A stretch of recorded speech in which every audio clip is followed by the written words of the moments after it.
یہ جہاں چیز ہے کہ لوح و قلم تیرے ہیں۔ علماء کا اختلاف ہے کہ یہ جو میں نے نسب نامہ پڑھا ہے ٹھیک ہے یا غلط ہے۔ عدنان تک سارے کہتے ہیں ٹھیک ہے، اس سے آگے کچھ کہتے ہیں صحیح ہے، کچھ کہتے ہیں غلط۔ یہ تو ہوگی علماء کی۔ میں آپ کو اپنی آپ بیتی سناتا ہوں، ٹھیک ہے؟ میں کوئی تڑکلو نمبر نہیں لینے، کوئی واہ نہیں لینی، لیکن میں اپنے نبی کی یہ جو میں نے پیڑھی پڑھی ہے یہ صحیح ہے، میں اپنی آپ بیتی بتاتا ہوں۔ ہمارا کلچر ہے زمیندار، اب ہم جانگلی زمیندار ہیں۔ دریاؤں کے کنارے جتنے زمیندار ہیں سب اجڑ گئے، اور اس سے ہم سے 2 نسل پہلے تو ہر زمیندار کے چور ہوتے تھے باقاعدہ، وہ کوئی بھوک کی چوری نہیں ہوتی تھی، اس میں یہ قتل و غارت تو تھا نہیں، دشمنی کی چوری ہوتی تھی۔ فلانے دی مجھ چھوٹ گئی، فلانے دا اونٹ چھوٹ گیا۔ ایک دفعہ میرے دادے کا اونٹ چوری ہو گیا، دادے کے چھوٹے بھائی کا۔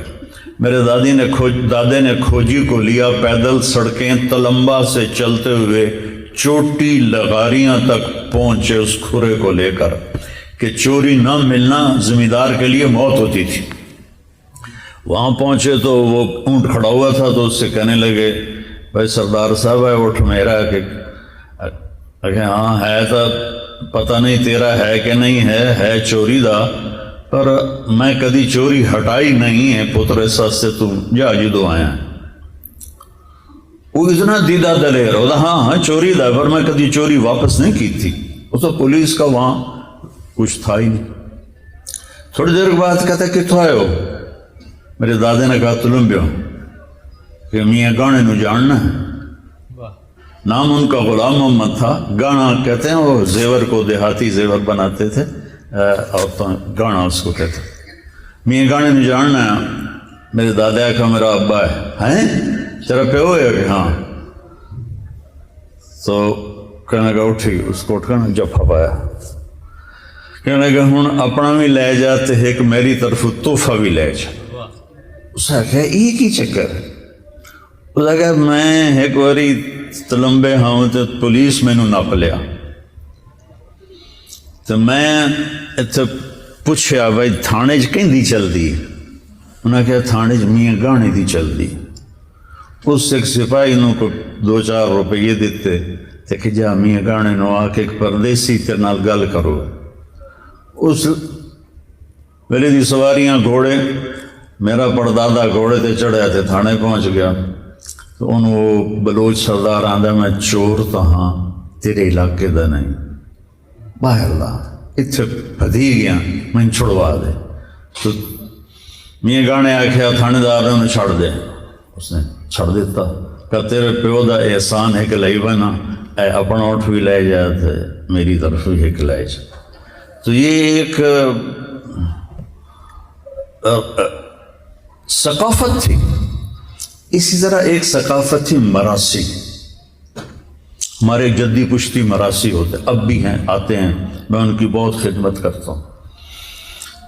جب سے زمیندار شہروں میں شفٹ ہوئے تو وہ ثقافت بہت زیادہ گہنا گئی، لیکن میں نے اسے زندہ رکھا ہوا ہے۔ وہ آتے ہیں اور جھوٹی تعریف کرتے ہیں۔ سب سے پہلا جھوٹ دیر آباد، کدی دیر آباد رہ کسے دے، سرداریاں قائم، کدی کسی دی سرداری قائم رہی، کبھی کوئی ہے کبھی کوئی ہے، تو کہ حرص و حوث کو چھوڑ میاں مت دیس بدیس پھرے مارا، قزاق اجل کا لوٹے ہے دن رات بجا کر نکارا، کیا بدیا بھینسا بیل چتر، کیا گونی بلہ سر بھارا، کیا گیہوں چاول موٹ مٹر، کیا آگ دھواں اور انگارا، سب ٹھاٹھ پڑا رہ جائے گا جب لاد چلے گا بنجارا۔ تو جب میں نے یہ نسب سن 2000 میں میرا امریکہ کا سفر تھا، اور جرمنی سے آگے فلائٹ تھی کوئی 8 گھنٹے کی، تو اس میں نے کتاب نکالی اور یہ نسب ویسے یاد کیا کہ مجھے یاد ہونا چاہیے کہ میں اپنے نبی کا نسب سناؤں لوگوں کو۔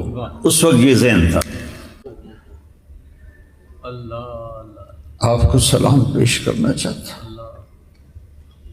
میں مشہور ہو گیا ہوں، شہرت کے بعد کوئی دعویٰ نہیں ہے کہ میں اس وقت اللہ کے لیے، آپ سب تو اللہ کی وجہ سے جمع ہیں یا ناگرے کی وجہ سے جمع ہیں، اور مجھے تو پتہ نہیں ہے کہ میں تو ان بھائی صاحبان کا آج ہی تعارف ہوا ہے، لیکن مشہور ہونے کے بعد میں یہ دعویٰ نہیں کر سکتا کہ میں اللہ کے لیے بول رہا ہوں۔ ہو سکتا ہے میرے دل میں کہیں چھپا ہوا واہ واہ واہ واہ، میں یا رسول اللہ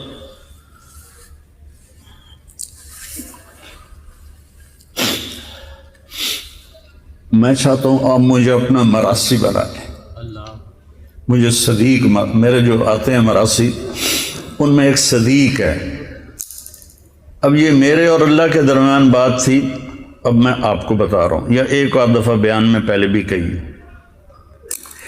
وہ ایک صدیق مراسی ہے، وہ بڑا مسکین شکل ہے، تو میں اس کا حلیہ بناتا ہوں کہ یا رسول اللہ میں صدیق مراسی آیا، دندوں دے ٹوٹے ہوئے، ایک کھوٹائیں ایک کہیں، بڑی مسکین جی شکل۔ تو میں نے نسب پڑھا، الصلاۃ والسلام علیک یا رسول اللہ بن عبداللہ بن عبد المطلب بن ہاشم بن عبد مناف لے کر آدم علیہ السلام تک، اور اندر تصور میں نے وہ یہ ایکشن ہوتا ہے مراسیوں کا، دیر آباد، تو وہاں تو پولیس اور شرطہ، تو میں نے تصور میں یہ نقشہ بنایا، دیر آباد سرداریاں قائم، یا رسول اللہ دے توڑے دیر علی دے دیر حسن حسین دے دیر آباد۔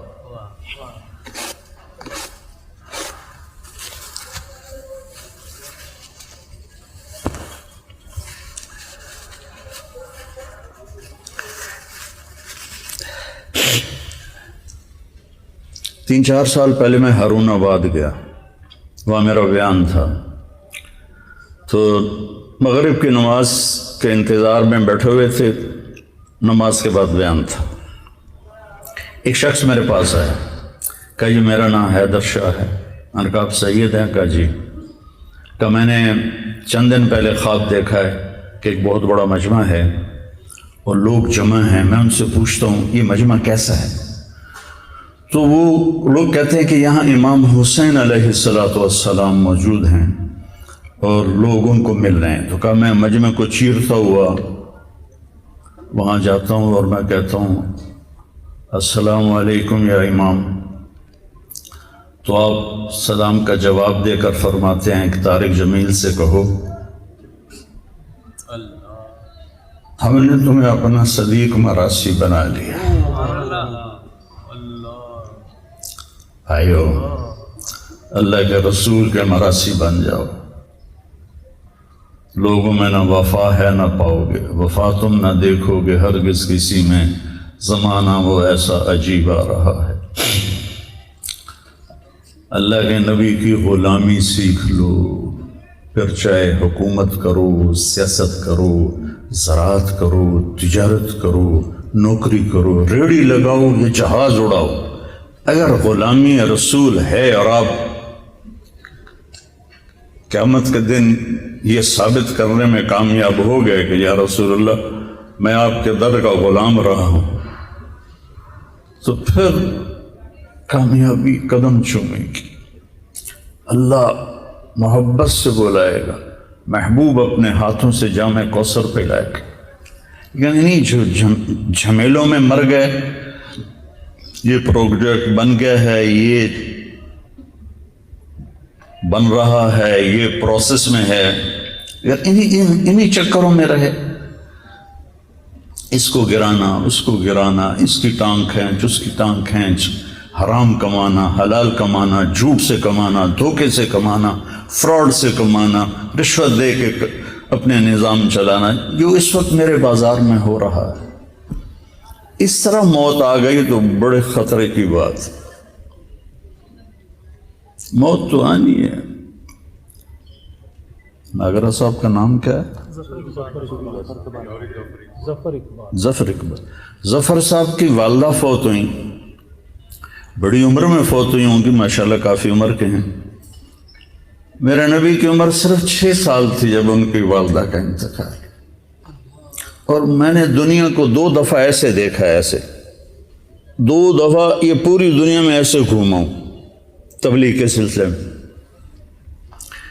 جو سفر، جو کیفیت میری حضرت آمنہ کی قبر پر تھی، ساری زندگی میں وہ کیفیت نہیں محسوس کر سکا۔ سورج ڈوب رہا تھا، سوگوار سب موسم بنا ہوا تھا، اور ایک کالے پہاڑ کے اوپر میرے نبی کی ماں کی قبر تھی، اور چاروں طرف کالے پہاڑ تھے، سہ کالے۔ تو میں نے ایسے دیکھا، کسی انسان کا گزر نہیں۔ یہ سن 2000 کی بات ہے، 2000 کے بعد کی بات ہے، کسی انسان کا گزر نہیں۔ تو مجھے خیال آیا کہ آج سے 1400 سال پہلے اپنے محبوب ترین ہستی کی ماں کو یہاں موت دی۔ 4 دن مدینے روک لیتے تو مدینے میں موت آ جاتی، نانکے سنبھال لیتے۔ 4 دن بعد موت آتی تو مکے پہنچ کے دادکے سنبھال لیتے۔ 6 برس کا بچہ، کاش کبھی آپ وہاں جائیں۔ اتنے سجے ہوئے حال میں وہ نقشہ کیسے بیان کروں جو میں اپنی آنکھوں سے دیکھ کر آیا، کہ وہ ماں کو لپٹ رہے ہیں اور بلانا چاہتے ہیں، وہ خاموش ہے۔ 25 برس کی عمر میں میری نبی کی والدہ فوت ہو گئی۔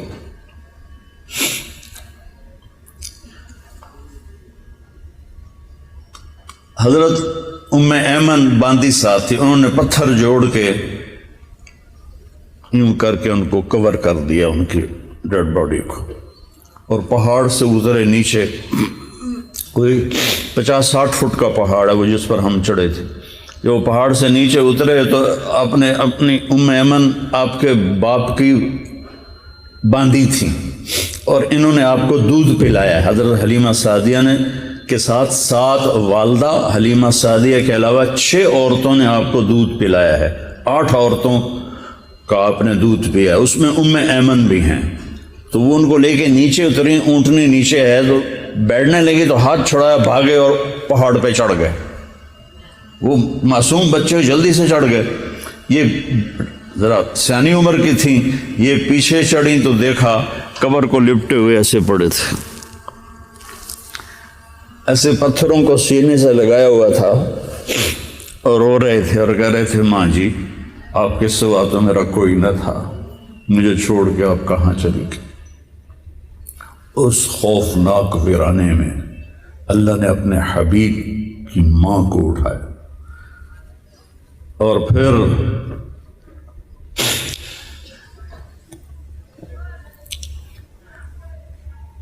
کوئی 52 سال بعد آپ حج کے لیے نکلے۔ جب آپ ابوا کے قریب سے گزرے تو اونٹنی کو پہاڑوں میں موڑ دیا اور سیدھے ماں کی قبر پر پہنچے، اور اونٹنی نیچے بٹھائی، اوپر گئے اور یہ گوڈے یوں اوپر اٹھائے، ہاتھ یہاں رکھا اور سر یہاں رکھا، اور گھٹنوں میں سر دے کے گھنٹوں روتے رہے۔ آپ کی داڑھی تر، آپ کا سینہ، آپ کا احرام پانی پانی ہو گیا، اوپر سے گرمی شدید، اپریل کا مہینہ تھا۔ ماں کی قبر کے سرانے بیٹھ کے روتے ہی رہے۔ اس کے بعد آپ نے کہا آج رات میں ادھر اپنی ماں کے پاس گزاروں گا۔ وہاں 15 آدمی نہیں بیٹھ سکتے، وہاں 1.5 لاکھ کہاں بیٹھتے۔ وہ آگے چلے گئے جہاں ابوا بستی میں قیام کا انتظام تھا، آپ کے ساتھ آپ کے قریبی ساتھی صحابہ وہ ساتھ رہے، رات اپنے ماں کے پاس گزاری، اور پھر ایک موقع پر اس بات کا اظہار کیا، کاش اگر میری ماں زندہ ہوتی اور میں عشاء کی نماز کے لیے سورۃ فاتحہ شروع کر چکا ہوتا اور میرے حجرے سے آواز آتی محمد، تو میں نماز توڑ کے کہتا جی ماں جی، جن کی زندہ ہیں قدر کر لو، یہ مر گئیں تو پھر دعائیں دینے والا کوئی نہیں ہوگا، یہ مر گئیں تو تمہارے لیے دروازہ کھول کے رکھنے والا کوئی نہیں ہوگا، یہ مر گئیں تو تمہارے لیے تڑپ تڑپ کے ہچکیاں لے کر اللہ سے مانگنے والا کوئی نہیں ہوگا۔ یہ مر گئیں تو اللہ کی موسیٰ علیہ السلام کی والدہ فوت ہو گئی تو اللہ تعالیٰ نے کہا موسیٰ اب سنبھل کے آیا کر، تجھے دعائیں دینے والی چلی گئی ہے۔ کلی 5 بڑے نبیوں میں ایک نبی ہیں موسیٰ علیہ السلام۔ تو بھائیو میرے نبی نے خوبصورت شریعت دی ہے، کوئی مشکل نہیں، 5 فرائض ہیں، 5 نمازیں ہیں، کیا مشکل ہے؟ سال کے روزے ہیں، بیمار ہو تو معاف ہے، سبحان اللہ، صحت ہو جائے تو رکھ لینا، سفر میں ہو تو صحت کے ساتھ بھی معاف ہے، گھر جا کے رکھ لینا، زکوٰۃ ہے تو 2.5% کتنے پیسے بن دیں، کتنی معمولی سی رقم ہے۔ موسیٰ علیہ السلام کی امت پہ 10% زکوٰۃ، 100 پہ 10 روپے، ہماری 100 پہ 2.5 روپے، اور پھر بھی مالدار لوگ بے شمار ہیں جو زکوٰۃ نہیں دیتے۔ حج زندگی میں ایک دفعہ فرض ہے اور 5 دن کی بندگی ہے بس، باقی تو سفر کی وجہ سے۔ اس کے ساتھ ایک حدیث صرف سناتا ہوں۔ اب یہاں سیاستدان بھی بیٹھے ہوئے ہیں اور دوسرے دوست احباب تاجر بھی، ہر برادری کے لوگ بیٹھے ہوئے ہیں۔ ایک حدیث سب کے لیے، میرے لیے، ان مستورات کے لیے۔ فرائض کے بعد 5 نمازیں، سال کے روزے، اور کتنی چھوٹ، صرف نماز میں چھوٹ کوئی نہیں دی، اگر چھوٹ ہوتی تو کربلا میں حسین کو ہوتی، انہوں نے بھی کہا سر تو کٹے گا، نماز نہیں چھوٹے گی۔ نماز کا وقت آیا تو آپ نے ایسے سورج کو دیکھا، وہ ڈھل گیا تھا، تو آپ نے زہیر کو بلایا، آپ کے رائٹ سائڈ پہ ایک سردار تھے جو لڑ رہے تھے، ان کو بلا کر کہا شمر سے کہو میں نماز پڑھن دے وے۔ تو زہیر علیہ السلام نے آگے بڑھ کر شمر سے کہا نماز پڑھن دے با بعد کر لے وجہ جو کرنا ہے۔ تو عمران بن حسین ایک کوفی لشکر میں تھا، اس نے کہا تمہاری تو نماز ہی نہیں قبول، تم نے پڑھ کے کیا کرنا ہے؟ تو اس پر انہوں نے کہا لعنت ہوئے تیری آل تھے، آل رسول کی قبول نہیں اور تمہاری قبول ہے۔ اور پھر انہوں نے واپس آ کر عرض کیا کہ وہ نماز کے لیے تلواریں نہیں روکیں گے۔ ہم نے کہا ہم سجدہ نہیں روکیں گے، آدھے نماز پڑھو آدھے جنگ کرو۔ پھر ان آدھوں سے کہا تم جنگ پہ آؤ، ان سے کہا تم نماز پڑھو۔ نماز نہیں چھوٹی، حالانکہ جنگ سے پہلے نیند آ گئی، اتنا اطمینان کہ نیند آ گئی۔ کوئی کسی کو ویسے ہی کہہ دے کہ جی آپ کو سٹینڈ پڑھنا ہے تو وہ ادھی حیاتی تو اس لیے مک جان، تو موت سامنے کھڑی ہوئی ہے، 72 آدمی ہیں سامنے، اتنا بڑا لشکر ہے، کب تک لڑیں گے؟ نیند آ گئی، اتنا سکون ہے، آنکھ کھلی تو ہنسنے لگے۔ تو بہن زینب نے پوچھا یہ ہسن دی کڑی جائے، موت سر پہ آئی۔ فرمایا زینب ابھی اللہ کے نبی خواب میں ملے ہیں اور فرمایا کہ بیٹا میں آ گیا ہوں لینے کے لیے۔ تو یہ کہتے چلو ہمیں تو لینے اللہ کا نبی آ گیا، نانا بھی ہے نبی بھی ہے، اڑ کے یا سجدہ کرتے بھی۔ آپ نے نماز نہیں چھوڑی، زیر خنجر یہ پیغام سنایا ہم، دی ازانے کبھی یورپ کے کلیساؤں، کبھی افریقہ کے تپتے ہوئے صحراؤں میں، شان آنکھوں میں نہ جچتی تھی جہاں داروں کی، کلمہ پڑھتے تھے ہم چھاؤں میں تلواروں کی، تجھ سے سرکش ہوا کوئی تو بگڑ جاتے تھے، تیغ کیا چیز ہے ہم توپ سے لڑ جاتے تھے، نقش توحید کا ہر دل پہ بٹھایا ہم نے، زیر خنجر بھی یہ پیغام سنایا۔ حقیقت پہچانو دوستو، ایمان سے اتنا دل روتا ہے جب میں اشتہار پڑھتا ہوں، ہم فلاں کو فلاں چیز بننے پر مبارکباد پیش کرتے ہیں، فلاں کو پنساری بننے پر مبارکباد پیش کرتے ہیں۔ اللہ اتنی چھوٹی چھوٹی چیزوں پر مبارکوں کے اشتہار لگے ہوئے ہیں۔ وہ خدا کے بندو مبارک اس کو دو جس سے اللہ اس کا رسول راضی ہو، باقی سب فراڈ ہے، دھوکہ ہے، کچھ بھی نہیں ہے۔ تو نماز کی کوئی چھوٹ نہیں، روزے میں چھوٹ ہے، زکوٰۃ پورے سال میں ہے، جب چاہے دے دو، کوئی ٹائم مقرر نہیں، 1 سال کا ٹائم مقرر ہے۔ حج پوری زندگی کا ٹائم مقرر ہے، جب جا کے کر لو، وہ بھی جب پیسہ ہو۔ اس کے بعد 4 باتیں میں آپ سب سے کہتا ہوں، آپ سے بھی کہتا ہوں، صرف 4، میں کوئی 50 گلاں نہیں دسن لگا، 4 گلاں صرف۔ آپ نے فرمایا اربعن اذا کانت فیک ما درک ما فاتک من الدنیا، 4 باتیں مجھ سے لے لو، دنیا بھی تمہاری ہے آخرت بھی تمہاری۔ اچھا ظفر بھائی 4 باتیں، ثناء اللہ بھائی 4 باتیں عرض ہے کہ 4 باتیں کا مجھ سے لے لو تو دنیا بھی تمہاری ہے آخرت بھی تمہاری ہے۔ صدق الحدیث، ہمیشہ سچ بولنا، کبھی جھوٹ نہ بولنا۔ حفظ امانت، ہمیشہ دیانتداری سے چلنا، کسی کو دھوکہ نہ دینا۔ حسن خلیقت، اخلاق اچھے رکھنا، خاص طور پر زبان کے بول کو میٹھا رکھنا۔ عفت فی طعمت، رزق حلال کمانا، چاہے سوکھی روٹی ہو، حرام کی چوپڑی سے بہت بہتر ہے حلال کی خشک۔ میں 4 باتیں دہراتا ہوں، ہم نے کہا 4 باتیں لے لو، فیصلہ باد بھی تمہارا آخرت بھی تمہاری۔ 4 بات، صدق حدیث، جھوٹ نہیں بولنا، سچ بولنا۔ حفظ امانت، دھوکہ نہیں دینا، دیانتداری سے۔ میرے نبی نے فرمایا میرا امتی بشر ہے، انسان ہے، ہر گناہ کر سکتا ہے، 2 نہیں کرے گا، جھوٹ کبھی نہیں بولے گا، دھوکہ کبھی نہیں دے گا۔ اور تیسری بات فرمائی اخلاق اچھے رکھ، گالی گلوچ، غیبت، چغلی، شکایت، تانے۔ جو کسی نیک عورت پہ تہمت لگا دے، کتنے کیس عدالتوں میں چل رہے ہیں جھوٹے، جو کسی نیک عورت پہ تہمت لگا دے، پھر میرے نبی نے کہا 100 سال سجدے سے سر نہ اٹھائے تو بھی جہنم میں جائے گا، اگر توبہ نہ کی، اگر اس سے توبہ نہ کی اور اس خاتون سے معافی نہ مانگی تو 100 سال بھی مصلی پہ بیٹھا رہے، سجدے کرتا رہے تو بھی جہنم میں جائے گا۔ زبان کا غلط استعمال اتنی بڑی بلا ہے۔ اور عفت فی طعمت، رزق حلال۔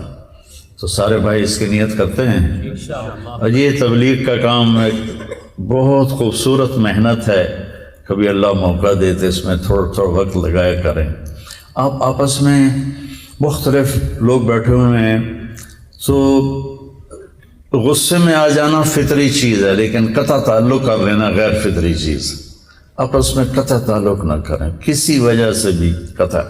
اور آخری بات یہ ہے کہ دیکھو میں یہ جھولی پھیلا، مجھے 21 سال ہو گئے یہ مضمون بیان کرتے ہوئے کہ اللہ کے واسطے امت بنو، دیوبندی بریلوی نہ بنو، شیعہ سنی نہ بنو، وہابی اور سنی نہ بنو، مسلمان بنو، اللہ کے واسطے مسلمان ہو۔ میں پوری دنیا میں پھرتا ہوں، جو مجھ سے پوچھتے ہیں کیا تمہیں کہا آئی ایم مسلم، آگے میرا کوئی ایتھے آؤں نہ تھا، کدی میں دیوبندی بن جانا، کدی بریلوی بن جانا، کدی شیعہ بن جانا، کدی سنی بن جانا، کدی اہل حدیث بن جانا۔ یہ ہمارے جھوٹے تعارف ہیں، اور یہ تعارف ہمیں لے ڈوبیں گے، برباد کر دیں گے۔ مسلم، بھائی ہم مسلمان ہیں۔ قائد اعظم رحمۃ اللہ علیہ سے پوچھا گیا کہ آپ کا مسلک کیا ہے؟ انہوں نے فرمایا جو میرے نبی کا تھا وہی میرا ہے، بس اس کے علاوہ مجھے کچھ نہیں پتا، جو میرے نبی کا تھا وہی میرا ہے۔ ہم اپنے نبی کی محمد سے وفاتوں نے تو ہم تیرے۔ آپ کی والدہ کا نام کیا تھا؟